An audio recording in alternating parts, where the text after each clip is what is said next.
Chilli powder అన్ని రకాల వంటలకు పచ్చళ్లకు సరైన chilli powder. No colour no chemicals. But Mahesh Babu గారు డాన్స్ గురించి ఈ మధ్య ఆయన డాన్స్ మంచిగా ఉన్నది ఏది లేదు. ఎప్పుడో ఇంతకు ముందు చాలా చేసేవారు. మురారి టైంలో ఫుల్ డాన్స్ చేసేవారు అసలు. తర్వాత డాన్స్ నెంబర్స్ తగ్గిపోయినాయి. కళావతి మాత్రం ఆ హుక్ స్టెప్ బాగా వైరల్ అయింది ఆ టైంలో కదా. కళావతి ఒకటి అయ్యా మర్చిపోయాను నేను. ఎలా మర్చిపోయాను అసలు. రేంజ్ మాస్ బీట్ అది. తర్వాత కుర్చీ మడత పెడితే అది ఓకే నెక్స్ట్ సినిమా కండి.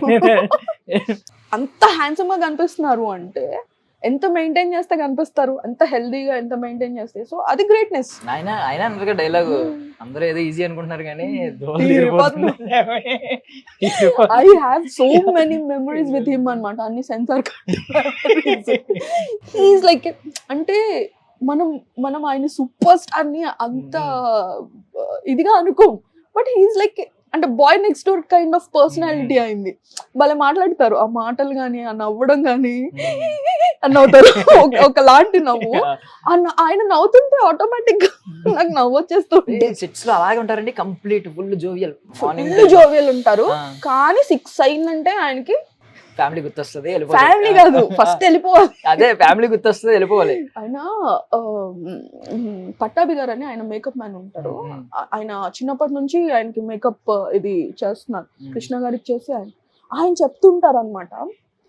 మార్నింగ్ 1 hour కంపల్సరీ థ్రెడ్మిల్ మీద 1 hour పరిగెడతారు ఆయన షూట్కి వచ్చే ముందు.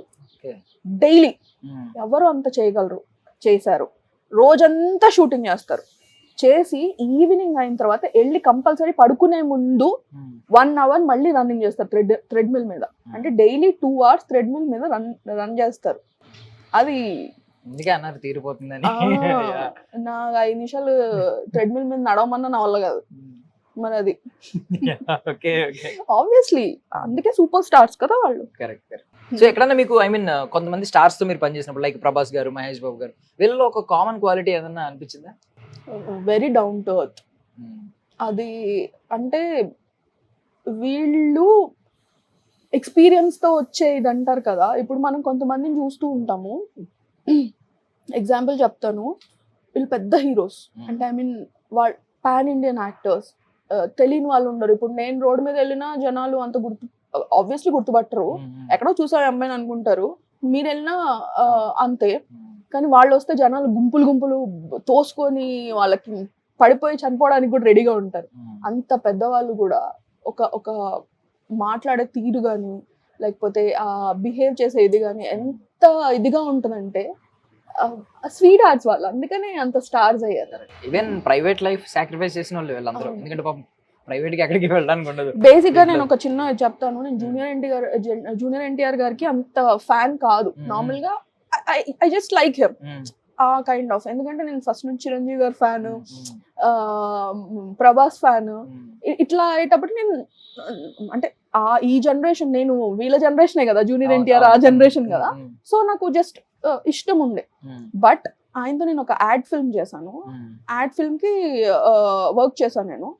అప్పుడు నేను ఆయన్ని రియల్ గా కలిసి ఎంత డౌన్ టు ఎర్త్ ఉన్నాడంటే నన్ను చూడగానే ఆయన దగ్గరకు వచ్చి హాయ్ అమ్మా నేను ఎన్టీఆర్ అని చెప్పి ఆయన చేయిస్తే తెలుస్తారు మీరు అంటే, నేను స్వప్నిక అంటే నువ్వెంత తెలియదమ్మా నువ్వు నాకు తెలుసు అని సోలోలో ఆయన డైలాగ్స్ అన్ని చెప్పేస్తున్నారు నావి. I use like wow. అంటే నాకే గుర్తులేవు సోలో డైలాగులు కొన్ని. నా డైలాగులు గుర్తు పెట్టుకొని ఆయన చెప్తున్నారు అంటే ఎంత మెమొరీ ఉంటుంది, ఎంత డౌన్ టు ఎర్త్. ఆయన మార్నింగ్ వచ్చారు, ఈవినింగ్ వరకు ఎంత పేషెన్స్ తో వెయిట్ చేసి, ఆ డైరెక్టర్ వాళ్ళు కొంచెం కొత్త వాళ్ళు సరిగా చేయలేదు ఏదో ఉంటాయి కదా. But still he was like చాలా పేషెన్స్ గా వెయిట్ చేసి తర్వాత ఏంటి ఓకే నేను ఇది చేస్తాను అంటే అలా ఉంటేనే one person becomes స్టార్. అందుకే నేను స్టార్ కాదు, ఇంకా రేంజ్ కాదు. కరెక్ట్. యా బట్ మీరు డైరెక్షన్ డిపార్ట్మెంటా ఇప్పుడు యాక్టింగ్ లో ఉన్నారా? యాడ్ లో డైరెక్షన్ ఏ యాడ్ అండి? It's long back. అది రిలీజ్ అవ్వలేదు బేసిక్లీ. సెలెక్ట్ మొబైల్స్ వాళ్ళది. ఓకే ఓకే కొన్ని చూసాను. సెలెక్ట్ మొబైల్స్ వాళ్ళది. అది రిలీజ్ అవ్వలేదు. ఐ మీన్ అంటే నన్ను అప్పటికప్పుడు అడిగారు. సో సో ఇప్పుడు మిస్ అవుతున్న వర్డ్స్ ఏంటంటే ఇంతకుముందు ఫ్రెష్ గా ఉండేది ఏదైనా ఒక స్టోరీ అని మాట్లాడుకునేవారు. అవును. ఇప్పుడు స్టోరీ బదులు రొటీన్ స్టోరీ అంటున్నారు. అవును. నార్మల్ స్టోరీ బదులు రొటీన్ స్టోరీ అని వింటున్నారు. మీకు ఏమనిపిస్తుంది అంటే కొత్తగా కథలు పుట్టడం కష్టమా జనరేషన్ మీకు? బికాస్ మీరు రైటింగ్ ప్రాసెస్ లో ఉన్నారు కదా కంప్లీట్ గా.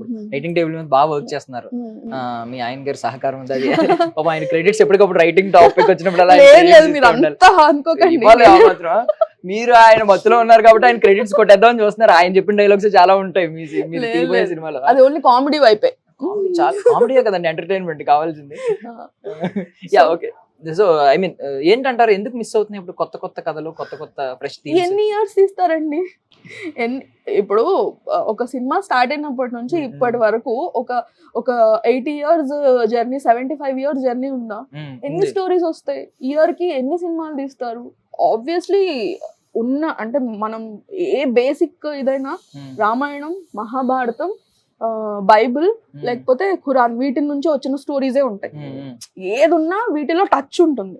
అంటే ఇప్పుడు మోడర్న్ స్టోరీస్ లో తీసుకున్నా కూడా ఒక చిన్న పాయింట్ అన్నా, బేసిక్ లైన్ అయినా అక్కడ నుంచి టచ్ ఉంటుంది, రైట్? సో ఏదన్నా ఎన్నని తీస్తారు. ఇప్పుడు కరెంట్ అఫైర్స్ తీయడానికి అయితే స్టోరీలు ఉంటాయి, అవి న్యూస్లో అయిపోతాయి, స్టోరీలు రావు కదా. సో స్టోరీస్ ఆల్రెడీ తీసేసి ఉన్నారు, ఏదో ఒక టచ్ అవుతూనే ఉంటుంది. కొత్త స్టోరీస్ మళ్ళీ మళ్ళీ మళ్ళీ మళ్ళీ క్రియేట్ చేయాలి అంటే ఎక్కడి నుంచి ఉంటాయి? అంటే ఇప్పుడు కల్కి సినిమా మనకి ఎప్పటి నుంచో ఎప్పుడో విన్నాం, మా తాతలు అమ్మమ్మలు చెప్తున్నప్పుడు కొంతమంది సరిగ్గా వినుండరు. ఇప్పుడు కల్కి అని పెట్టి దాన్ని కొంచెం యాంగిల్ తీసుకున్న యాంగిల్ ఒక బిడ్డ పుట్టబోతున్నాడు అని చెప్పి దాన్ని కొంచెం ట్రెండీగా చూపించడం. అదే అంటున్నా నేను, స్టోరీస్ వైజ్. ఇప్పుడు మీరేమంది రొటీన్ స్టోరీస్ అంటున్నారు అని, స్టోరీ రొటీన్ గానే ఉంటుంది, అర్థమైందా? స్టోరీ లైన్ రొటీన్ గానే ఉంటుంది. నువ్వు ఎలా తీస్తున్నావు, ఆ screen play is the main thing. Correct. నువ్వు అది అంటే ఇప్పుడు ఒకటే స్టోరీ ఇద్దరు ప్రెజెంట్ చేయొచ్చు, ఆ ప్రెజెంటేషన్ ఎలా ఉన్నది అనేది ఇంపార్టెంట్, అంతే కదా? నీ ఒపీనియన్ లో నువ్వు నాతో ఆ టాపిక్ ఎలా మాట్లాడుతున్నావు, లేకపోతే ఆయన ఒపీనియన్ లో ఆయన నాతో ఎలా మాట్లాడుతున్నాడు, రెండు ఒపీనియన్స్ అవి. అది చూపించగలగాలి, అప్పుడు నువ్వు గ్రేట్ డైరెక్టర్. ఇప్పుడు రాజమౌళి గారు చేసిన స్టోరీ, ఐ మీన్ బాహుబలి తీసుకుందాం. బాహుబలి వేరే డైరెక్టర్ తీస్తే వేరేలా ఉంటుంది, రాజమౌళి గారు తీస్తే బాహుబలిలా ఉంది, obviously. Correct. So it depends on screen play. Like ఇప్పుడు ఈ రెస్టారెంట్ లో అన్నమాట, ఇవన్నీ మనం వెజిటబుల్స్, ఫ్రూట్స్ ఇవన్నీ మనం డైలీ తినేవి, అన్నిటిని కట్ చేసి ఒక సెపరేట్ దాంట్లో పెట్టి, బౌల్ కూడా మనకు తెలిసిందే డీటాక్స్ బౌల్ అని పేరు పెట్టారు. ఇది చికెన్ కి ఏదో రకరకాల పేరు అంతే అంతే. ద ప్రెజెంటేషన్ మనం ఎలా క్యాటర్ చేస్తున్నాం ఆడియన్స్ కి కొత్తగా. ఎగ్జాక్ట్లీ. ఓకే, అదే ఇది టేస్ట్ చేద్దాం, చాలా సేపు చేయండి. నాకు కూడా ఆకలేస్తా ఉంది. కినోవా అవకాడో సాలడ్, యమ్మీ, నిజంగా బాగుంది, హెల్దీ అయినా టేస్టీగా ఉంది. ఒకసారి ట్రై చేయండి. నా టాక్సిక్ ఐడెంటిటీ నేను కోల్పోదలుచుకోలేదు, డిటాక్స్ నాకు వద్దు. నిజంగా టేస్టీగా ఉంది. ఇంటర్వ్యూలో ఉన్న అడ్వాంటేజ్ ఏంటంటే మీరు నన్ను తినేయలేదు, నా ఫ్రేమ్ సెపరేట్ పడుతుంది కాబట్టి నేను సేఫ్. నిజంగా నన్ను అదే అంటారు యాక్చువల్లీ, నువ్వు తినేస్తున్నావే ఫ్రేమ్ అంటారు. ఆబ్వియస్లీ నేను యాక్ట్ చేసినా చేయకపోయినా, ఇప్పుడు పెద్ద స్క్రీన్ లో చూసుకుంటే, టీవీలో ఇట్స్ డిఫరెంట్, ఒక థియేటర్ లో చూసుకుంటే ఉంటే దానిలో హాఫ్ పైన నా ఫేస్ వచ్చిన ఇది హీరోయిన్ ఉంటుంది. సో ఆబ్వియస్లీ ఇట్లా చూస్తున్నప్పుడు మనకి పెద్దగా ఉన్న దాని వైపే కళ్ళు వెళ్ళిపోతాయి. ఫుడ్ సరిగ్గా తినమంటే తినట్లేదు, కానీ స్క్రీన్ మీద, ఆన్ స్క్రీన్ మీద పక్క వాళ్ళు తినేస్తున్నారు. బేసిక్లీ నేను చాలా తక్కువ తింటా, నేను అంత ఫుడ్యే కానీ క్వాంటిటీ తక్కువ తింటా. చిన్నప్పటి నుంచి ఇది డాడీ ఇచ్చిన ఆస్తి, తగ్గదు. రైటింగ్ ప్రాసెస్ లో ఎక్కడి వరకు వచ్చారు? ఒక 4-5 స్టోరీస్ ప్రిపేర్ చేసుకుంటున్నాను. ప్లస్ నా ఫ్రెండ్ న్యూయార్క్ ఫిల్మ్ అకాడమీలో చేసి వచ్చాడు అనమాట, తనకి ఒక స్టోరీకి హెల్ప్ చేస్తున్నాను. ప్రస్తుతం నడుస్తున్నాయి ఒక 3-4 స్టోరీస్ పాయింట్స్ మీద నేను వర్క్ చేస్తున్నాను, ఒక 2-3 పిచ్ చేయడానికి. మీకు ఏది బాగా ఇష్టం అండి? Pre production, post production? మొత్తం ప్రాసెస్ ఇష్టం, మూవీ ప్రాసెస్ ఇష్టం. ప్రీ ప్రొడక్షన్ లో కూర్చొని ఒక ఐడియా షేర్ చేసుకునే దగ్గర నుంచి దాన్ని మనం మోల్డ్ చేసి ఒక ఆర్గనైజ్డ్ గా తీసుకొచ్చి షూట్కి వెళ్ళి షూట్ లో వచ్చే ప్రతి ఛాలెంజ్ ఇష్టం. అంటే అందరూ ఏమనుకుంటారు, మేము ఇంత ప్రీ ప్రొడక్షన్ చేసాము, అసలు ఏం కాదు, మొత్తం అంతా సాఫ్ గా వెళ్ళిపోతుంది అనుకుంటారు. షూట్ డే 1 దగ్గర నుంచి ఉండే కష్టాలు మామూలు కష్టాలు ఉండవు.